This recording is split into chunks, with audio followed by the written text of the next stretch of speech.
मेरी bilateral meeting हुई secretary Rubio के साथ और उस बायलैटरल मीटिंग में मैंने आई टुक अप ईरान का मामला।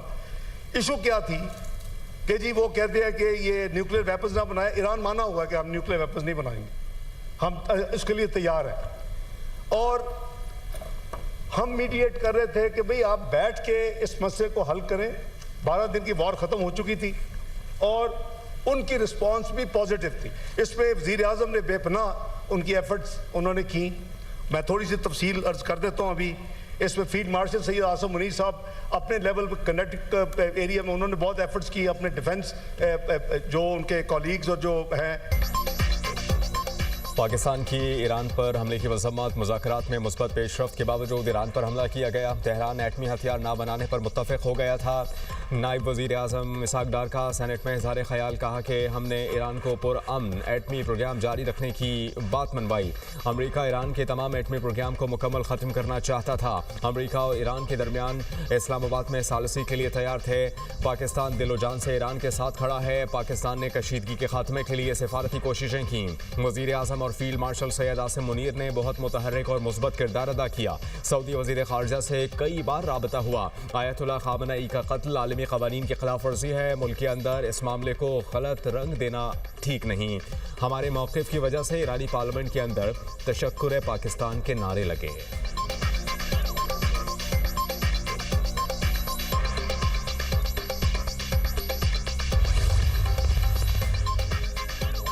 वज़ीर आज़म शहबाज शरीफ ने मौजूदा आलमी सूरत हाल पर अहम इजलास कल तलब कर लिया। आज़म नज़ीर तारड़ कहते हैं तमाम पार्टियों के पार्लिमानी लीडर्स को मशरिक़ वस्ता और ईरान इसराइल जंग पर इन कैमरा ब्रीफिंग दी जाएगी। वज़ीर आज़म शहबाज शरीफ ने सेनेट और कौमी असम्बली के पार्लिमानी लीडरान और अपोजिशन लीडर्स को मदऊ किया। अपोजिशन लीडरान और पार्लिमानी लीडरान को इन कैमरा ब्रीफिंग कल दिन 11 बजे दी जाएगी। राना सनाउल्लाह तमाम जमातों के पार्लिमानी लीडर्स और अपोजिशन लीडर्स से राब्ता करेंगे।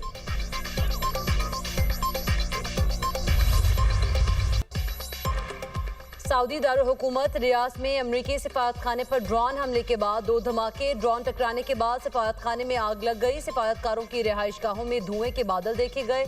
सऊदी हुकाम के मुताबिक इमारत को जुज़वी नुकसान पहुंचा, कोई हलाकत नहीं हुई।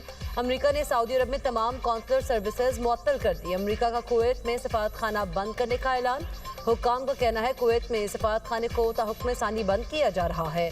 इराक में अमरीकी सिफारत खाने का गैर ज़रूरी अमले को छोड़ने का हुक्म। सिक्योरिटी खतरात के पेश नज़र बगदाद के बैनुल अक़वामी हवाई अड्डे को इस्तेमाल न करने की हिदायत। अमरीका की अपने शहरियों को मशरिक़ वस्ता से फौरी इनखला की हिदायत। अमरीकी सदर ने कहा सिफारत खाने पर हमले का रद्द-ए-अमल जल्द सब देखेंगे, सख्त जवाब दिया जाएगा।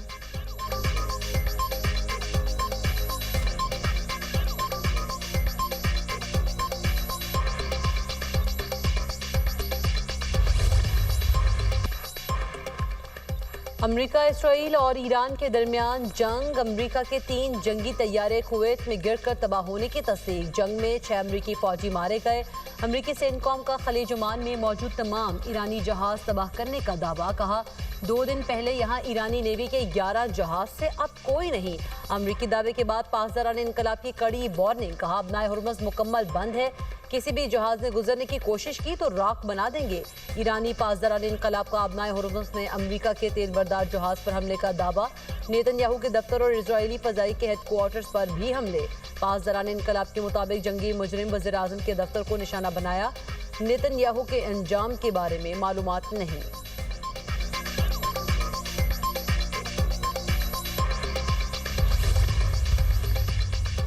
जोहरी मुआहदा ख़त्म न किया होता तो ईरान 3 साल कबल एटमी हथियार हासिल कर लेता। साबिक सदर बाराक ओबामा के दौर में तय पाने वाला मुआहदा इंतहाई खतरनाक था। अमरीकी सदर ट्रंप ने कहा है कि ईरान जौहरी मुआहदा आलमी सलामती के लिए बड़ा खतरा था। मुआहदा बरकरार रहना तो दुनिया की सूरत हाल बिल्कुल मुख्तलिफ होती।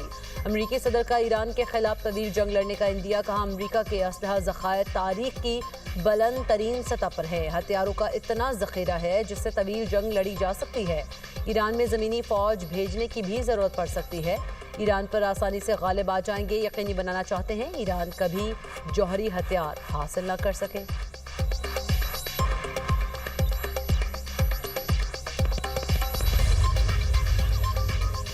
ट्रंप ने ईरान में रिजीम चेंज का पागलपन तर्क ना किया तो तीसरी आलमी जंग होगी। रूस का ईरान जंग के हवाले से बयान। सलामती काउंसिल के नायब सरबराह दिमित्री मेदतोव कहते हैं ईरान अमेरिका और इजराइल के हमले बर्दाश्त कर लेगा। अमेरिका ने हमले करके ईरान कौम को मुत्तहिद कर दिया है। ईरान अब दुगनी कोशिश करेगा न्यूक्लियर हथियार हासिल करे।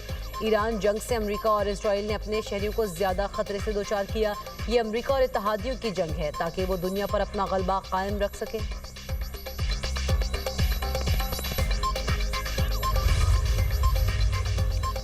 ईरान ने लंबी जंग की तैयारी कर रखी है। सेक्रेटरी जनरल ईरानी नेशनल सिक्योरिटी काउंसिल अली लारेजानी कहते हैं दुश्मन को अंदाजे लगाने की गलती पर पछताना होगा। अपनी 6000 साल तहजीब का दिफा करेंगे, कीमत कुछ भी हो। 300 साल की तरह इस बार भी जंग में पहल हमने नहीं की। ईरानी मंदूब सईद इरवानी ने मीडिया से गुफ्तगू में कहा ईरान अपनी खुद मुख्तारी का हर सूरत दिफा करेगा। इजराइल ने शहरी मकामात को निशाना बनाया। हमलों में बेगुनाह बच्चे और आम लोग शहीद हुए। स्कूलों, अस्पतालों और रिहायशी इमारतों पर हमले किए जा रहे हैं। अक़वाम मुत्तहिदा को इस किस्म के वाक़यात पर खामोश नहीं रहना चाहिए।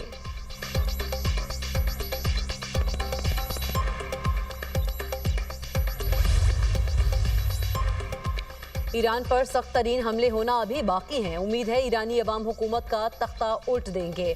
अमरीकी वज़ीर ख़ारिजा मार्को रूबियो की मीडिया से गुफ्तगू। कहा ईरान में ज़मीनी अफवाज दाखिल करने की तैयारी नहीं की। ईरान को मज़ीद वक्त दिया तो ये मजबूत होगा। हमले का मकसद ईरान की बैलिस्टिक मिसाइल की सलाहियत को तबाह करना है। ईरान जैसे मुल्क के पास मिसाइल टेक्नोलॉजी नहीं होनी चाहिए। अमरीका जानबूझकर किसी स्कूल को निशाना नहीं बनाएगा। यकीनी बनाना था ईरान के पास जौहरी हथियार ना हो।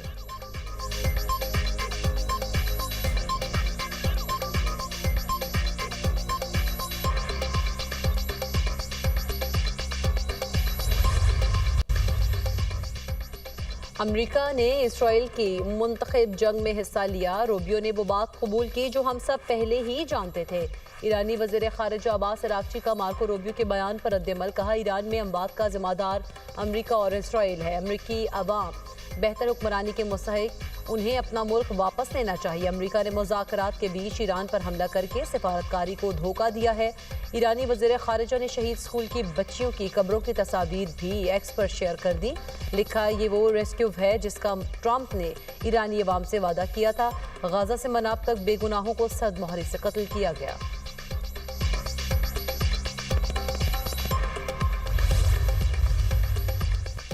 इजराइल और अमेरिका की तेहरान पर बमबारी। ताज़ा हमले में पासदारान इनकलाब के 5 एहलकार शहीद। इजरायली हमलों में ईरानी सुप्रीम लीडर आयतुल्लाह खामेनी की अहलिया भी शहीद। मंसूरा बाकरज़ादा हफ्ते के रोज़ होने वाले हमले में शदीद जख्मी हो गई थी। सियासी अस्करी अहदेदारान समेत 555 अफराद शहीद हो गए। अमेरिका और इजराइल ने ईरान के 131 शहरों पर हमले किए। बनाब शहर में स्कूल पर हमलों में 165 तालिबात समेत 220 अफराद शहीद हुए। इजरायली फ़ौज का ईरानी टीवी हेडक्वार्टर्स पर हमला। ईरान का तल अबीब पर मिसाइलों से जवाबी हमले। इजरायली पुलिस के मुताबिक तल अबीब में एक शख्स जख्मी। ईरानी मिसाइल का मलबा गिरने से शहरी को शदीद चोटें आईं।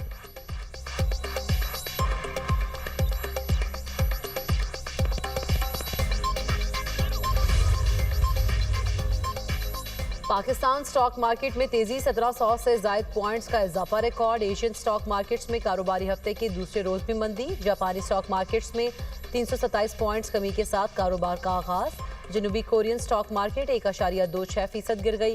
हांगकांग स्टॉक मार्केट का इंडेक्स 2% गिर गया। उधर इंटरनेशनल मार्केट में तेल की कीमतें बरकरार। कतर एनर्जी की जानिब से पैदावार बंद करने पर कुदरती गैस की कीमतें बढ़ गई। कतर एनर्जी ने तनसीबात पर हमलों के बाद पैदावार बंद की।